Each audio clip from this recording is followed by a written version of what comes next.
With Planet Coaster Console Edition being announced on January the 30th, it's safe to assume that this amazing news has been met with overwhelming positivity throughout the entire community. A console port of this beloved PC game has been one of the most demanded games of recent years. And now that we have an official announcement, we're all ticking off the days until March the 26th. What do we know about Planet Zoo before its release in March? Well, I'm Matty, and in this video we will look at everything we know so far before the game's launch.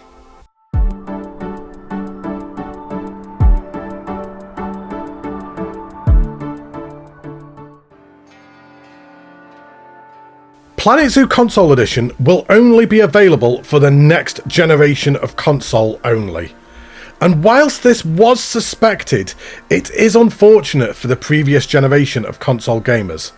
But I do feel that this was the right decision for Frontier to make, as I'm unsure that a game of Planet Zoo's size and technical requirements would have ran effectively on a last generation of console.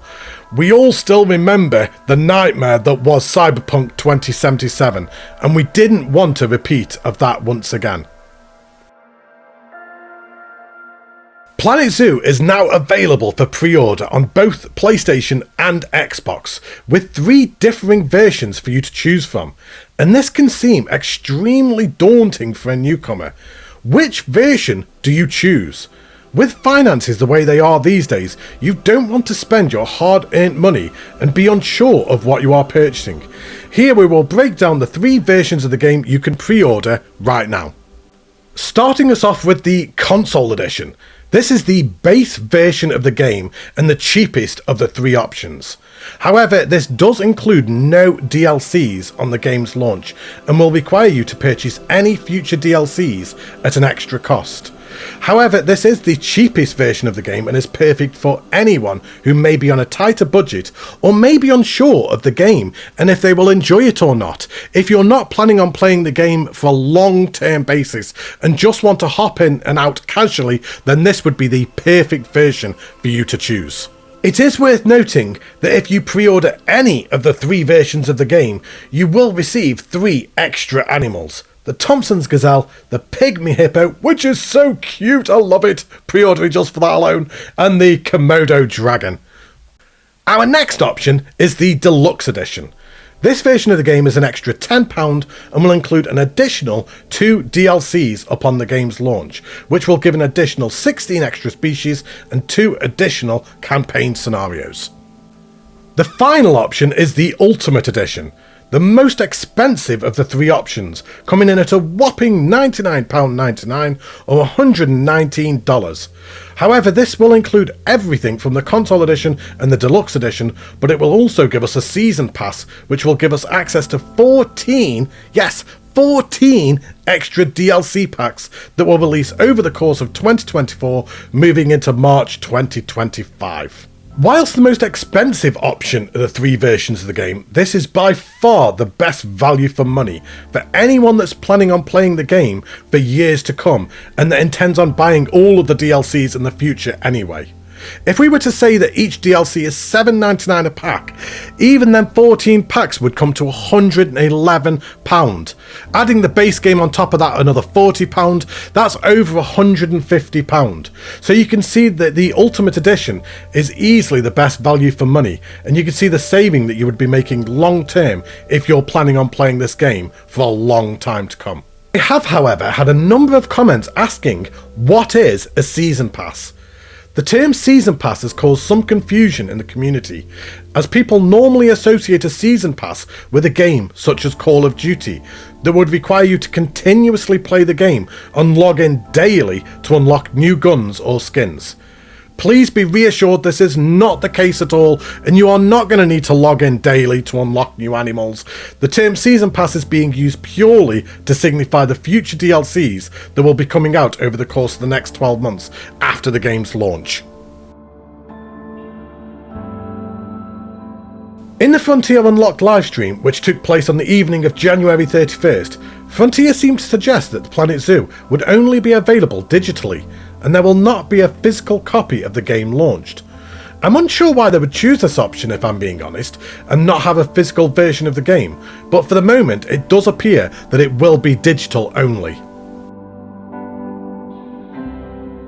Despite Planet Coaster initially launching on the Xbox Game Pass at the game's launch, there has been no indication that Planet Zoo will follow the same path. At the time of recording, there has been no indication that Planet Zoo will launch on Game Pass at the game's release and will only be playable by purchasing the game. Planet Zoo, unlike Planet Coaster Console Edition, will have cross-platform between both the Xbox and the PlayStation. This is amazing news and will only support the community coming together even more. It's a shame we won't have crossplay with the PC, but even having cross-platform between the two consoles is a huge step in the right direction and will be met with a lot of positivity throughout the community. So like the Oswald percentage counter that we had on Planet Coaster Console Edition, we will once again be getting something similar for Planet Zoo, but this time called the Zoo Complexity Meter. This is to ensure smooth gameplay and to make sure we don't melt our lovely gaming systems. Whilst in the livestream, they did show some brief footage of this in action, however it wasn't very clear how lenient this would be compared to Planet Coaster Console. But the early signs do seem promising, and it does look like we may potentially be able to build more than we did on Planet Coaster. It's been confirmed that Planet Zoo Console Edition will have full mouse and keyboard integration built into the game at launch. As for how the game will play on a controller, we can only guess at this point that it will be very similar to Planet Coaster Console. It would have been nice to have had some confirmation in the live stream, but unfortunately we'll just have to wait a little bit longer to find out how the game will play with a controller. I do, however, have full faith that once again Frontier will deliver us a game that is extremely easy and intuitive to play on a controller, and we can only assume that it will be extremely similar to how Planet Coaster currently plays right now. So with the official announcement now out of the way, I expect the marketing campaign to kick into overdrive for Frontier, especially with the game being out in 54 days. I mean, who's counting? Not me.